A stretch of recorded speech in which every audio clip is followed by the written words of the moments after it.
I'll have what she's having.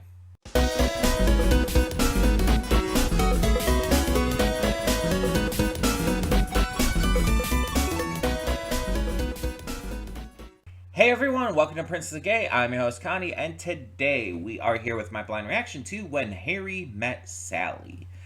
So, obviously from the cold open, I know that line. Everybody knows that line. It's like one of the most famous romance movie lines ever. Probably one of the most famous movie lines ever. It's that big. It's been used in everything. Like, it's been parodied so often. I think Billy Crystal and whoever the female lead is in this, I don't actually know. I think they actually recreated this for a commercial just recently. Um, but yeah, so I know that line. I know Billy Crystal is the main male lead in this, which is funny to me because I know Billy Crystal from Monsters Inc. and The Princess Bride. Neither of which of those he would seem as a romantic lead in. I mean, unless you're into Mike Wazowski or Miracle Max, which I guess some people probably are. But yeah, it's weird to go from knowing him from two very comedic movies where he plays two very unconventional characters to like going to him to see him in a romantic comedy film. It's like, what? um, but other than that, I don't really know much of anything else about this movie. I assume his name is Harry, and I assume the girl's name is Sally. I mean, I think it's a pretty safe assumption. Otherwise, I don't know what it's about. It's like the one scene where like she, I guess, fakes an orgasm while eating food is like the only thing I know about this. Um, But this week has been interesting with these movies. For those who don't know, this entire week we've been doing a romance movie week. Every day, Monday through Friday, except for Tuesday, because I unfortunately couldn't record on Tuesday. It was beyond my control, didn't have any choice, unfortunately. And that's why we're doing two movies today. We kind of just have to adjust to make sure all five of these movies do still get put out. Um, but our first couple movies from Monday and Wednesday didn't end up being that good. Because they ended up being pretty toxic and pretty gross and just not good. With one of them featuring two characters who are just kind of assholes and unlikable. And the other one basically promoting stalking. It's like, yay. But I know not all classic romance movies are like this, so I guess it's just a matter of we have to find the good ones, the ones that are actually romance and not creepy. So let's see if this is one of them. Let's see if When Harry Met Sally is healthy. And I don't mean the characters have to be like perfect beacons of morality. They can have issues, but stalking is not a healthy way to get into a relationship. And then whatever was going on in 500 Days of Summer, it's like, God, they just both suck ass. I don't want them to get together. I don't want them to get together with anyone. So it's like, if they're going to have some issues, let them at least be like minor issues. But we'll see. Let's get into this and find out what this movie is like. Hold up just a sec. Before you click that link down in the description below to get to today's video, I want to remind you of all the awesome content we have both on this channel and the Princess of Gaming channel. Let's check it out.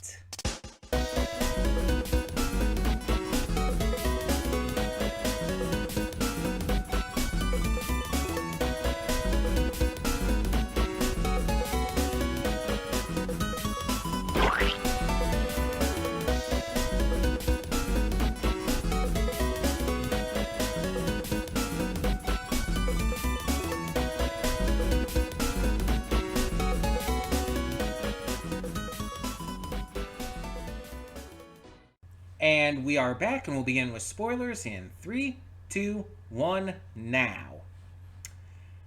So, outside of the fact that, they had sex and everything, um, when she was in the middle of grieving over her ex's marriage and everything, which was absolutely not a good time to do that, and it really shouldn't have, neither of them should have done that.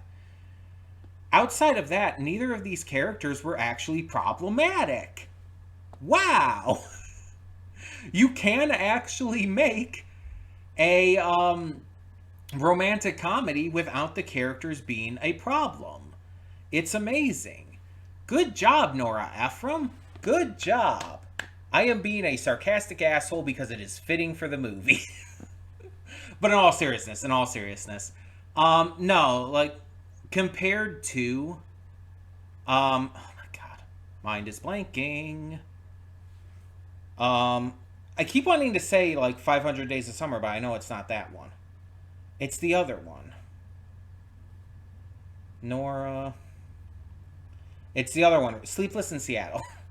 Compared to Sleepless in Seattle, which is like has the potential to be wholesome, but the problem is it is like steeped in the fact that this woman has a parasocial stalker relationship with this guy, and they only get together at the very end, so there's not they only even really meet at the very end outside of that small little bit of meeting. So it's like it was such a bad romance movie, but just also like really kind of creepy and everything. It wasn't good. But then you have this, and this is like super fucking wholesome. Like, you have this sarcastic asshole who's kind of a jokester, doesn't take things too seriously, and has an opinion about like everything. And then you have this meticulous, high strung woman who is, very kind and gracious, but is very, very particular about everything. She also has trouble like expressing her emotion, and a lot of times just doesn't. She just kind of like almost refuses to properly express her emotions, instead like kind of holding it in. While on the other hand, Harry is very, very expressive, almost to a detriment. He lets his emotions control him sometimes, and it affects the way he acts and talks around others. They both have problems, but they're not problems that make them assholes. You know what I mean? They're not problems that make them unlikable to the viewer. Um, they're like you have 500 Days of Summer where both of those characters were just dicks. They're just terrible people. You have Sleepless in Seattle where one of them is a literal stalker. And even Dirty Dancing, which we also reacted to today, where you have one of the characters who's a bit of a standoffish bad boy at the beginning.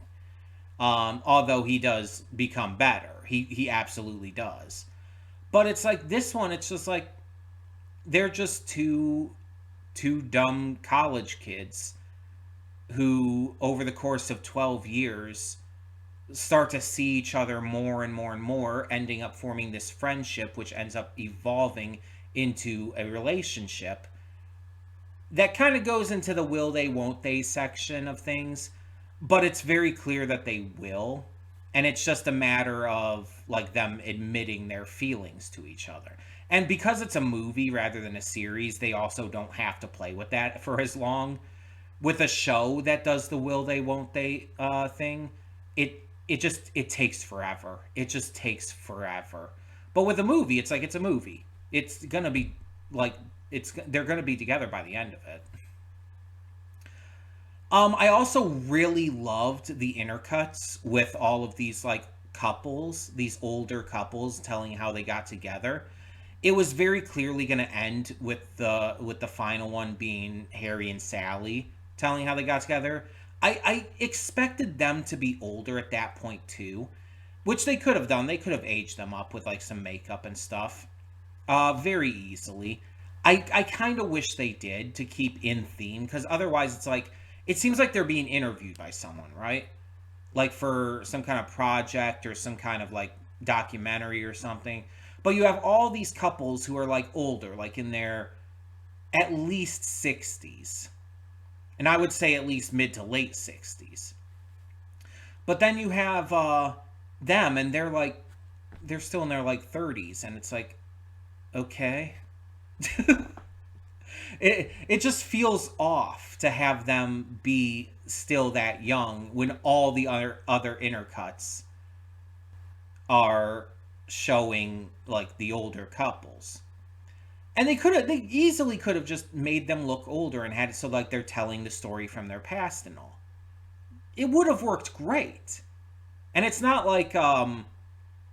uh it's not like Billy Crystal hasn't done like older makeup before. I mentioned he was Miracle Max in Princess Bride, and I believe that came out like before this movie. This came out, I think, late 80s, 89. Uh, I could check real quick. I should still have that up. Yeah, 89. When did Princess Bride come out? 87. So, okay, Princess Bride came out 2 years before this.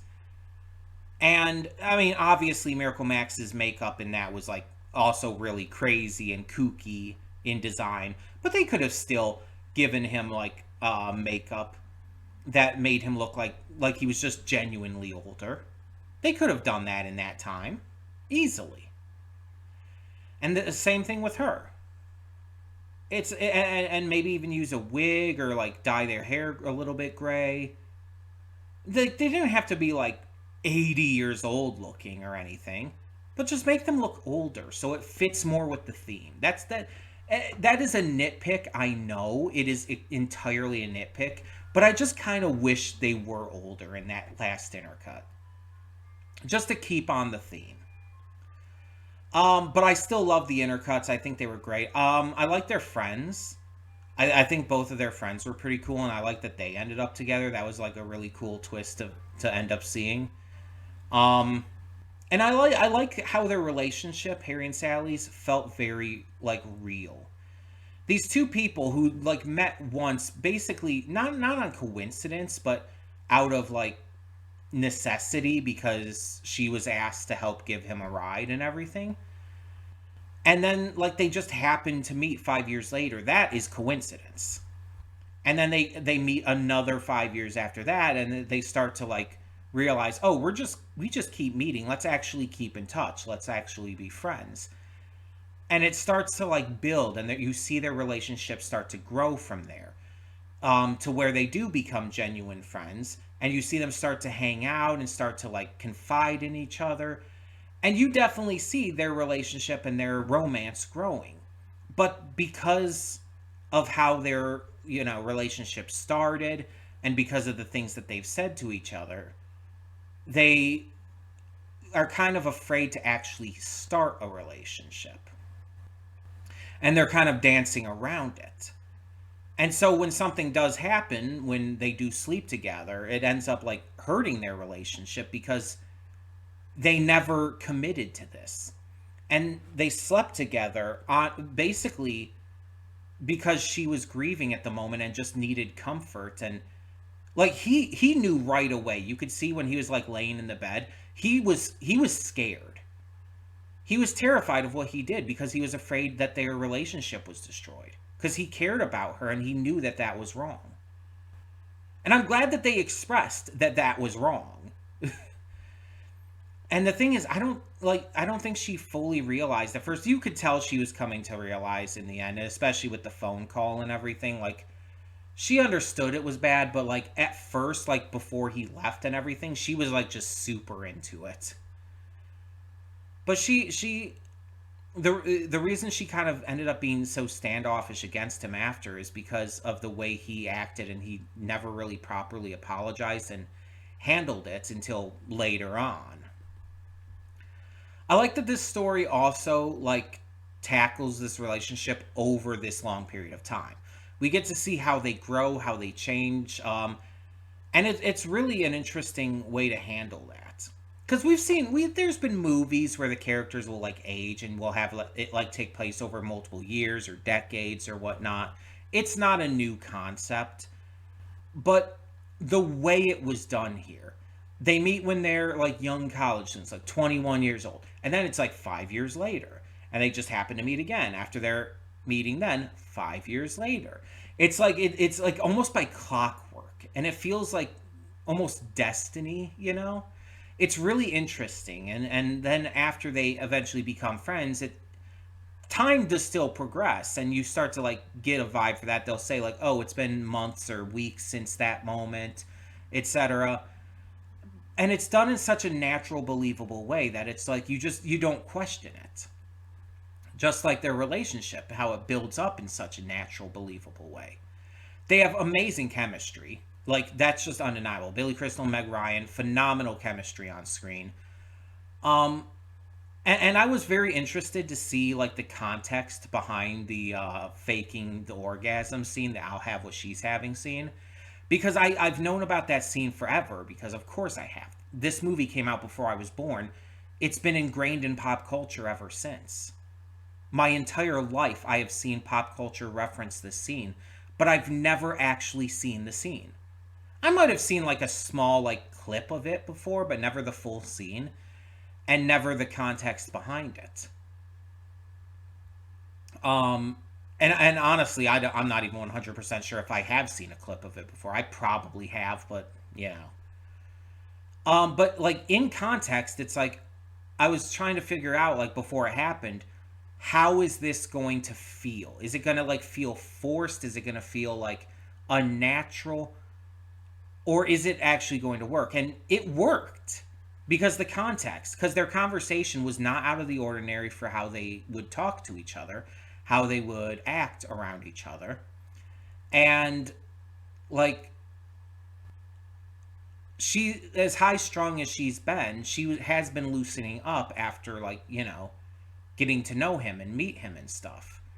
And so it's like it felt like it was just naturally progressed to. And yeah, it was clearly a moment that was made for the specific purpose of being memorable. Like you can tell. There's some moments in movies where you can just tell where they're like specifically put in the film, not because they're needed for the movie's plot, but because the director, the writer, they wanted a moment that people are going to remember, that people are going to, you know, quote or think about or just like tell their friends about over and over. And I don't know if they necessarily knew it was going to be as big as it is, but they knew it was going to be big. You can tell. You can tell by the tone of the scene. It was very intentional. And that's fine. There's nothing wrong with that. There's nothing wrong with directors, writers putting in a scene into a film for the sake of specifically getting viewers' attention. In fact, I think that's actually really reasonable. I feel like it, like a lot of people like talk about, for example, trailer shots. Like, oh, this shot in the movie is specifically made for the trailer so that the trailer can like get people's attention. It's a really cool shot, but yeah, it makes more sense in the context of the trailer. Like, weird example, but Sonic the Hedgehog 3. There's a shot in the movie where the characters Sonic, Knuckles, and Tails like do this real cool shit and then like kind of pose.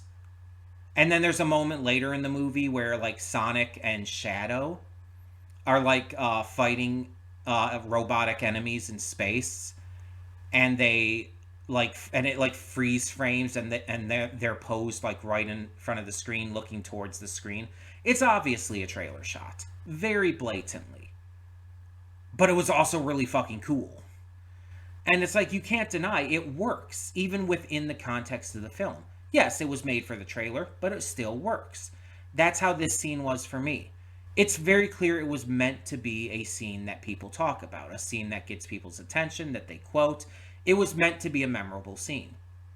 But it still worked. It didn't feel out of place, it didn't feel unnatural. It worked. And that's awesome. That's awesome when a moment like this feels natural to the film and to the characters. It doesn't feel forced in. Because you see that a lot where it will feel forced in, but this didn't, so at least not to me. There was also some cool visual things that they did, like when the friends are like sitting in bed talking to them on the phone. You have the like multi-split screen, having like Harry on one side, Sally on the other side, and the other two in the middle, and they're all talking at the same time. That was really well done. That was such a good scene, such a good shot. The way that was done. There's also the scene where Harry and Sally are sitting in bed together watching Casablanca, and they're talking about the movie as they sit in bed, and you see them interacting, and even after they hang up, you see a little bit of them like going about their business, getting ready for bed, while the screen is still split. It's so cool how they did that multiple times. Like I really think that they nailed those little moments. Honestly, this may be a wild take, and I don't know like what people think about this compared to other romantic comedies. This might be one of my favorites. Like, overall, just off the top of my head, like, I really liked this movie. I like the characters, I like the performances, I like the direction. Like, Rob Reiner usually is pretty damn good, so that's not a huge surprise. I'm not really surprised that, oh, I like a Rob Reiner movie. But it's like, I don't know. I didn't go into this thinking I was gonna like it this much. Like I expected maybe I'd like it as much as like I enjoy Dirty Dancing, um, which again I also put up today, so go check that out if you haven't. Um, Little spoiler I guess there for what I felt about Dirty Dancing. Um, I won't go any further than that though. But yeah, it's like I didn't expect to love it this much. This is my favorite so far of this week. Mind you, there's only one left that I haven't recorded yet, so take that as you will. But this is my favorite so far, and I think it's pretty like blatantly my favorite, like notably so. I also think it was just the healthiest relationship amongst any of them in these movies. So there you have that too. But yeah, I really liked this. I thought this was just really good. But I would love to hear your thoughts as well. So tell me in the comments below, what did you think of When Harry Met Sally? Thank you all so much for tuning in. And for now, I'm Connie and I'm signing off. See y'all next time.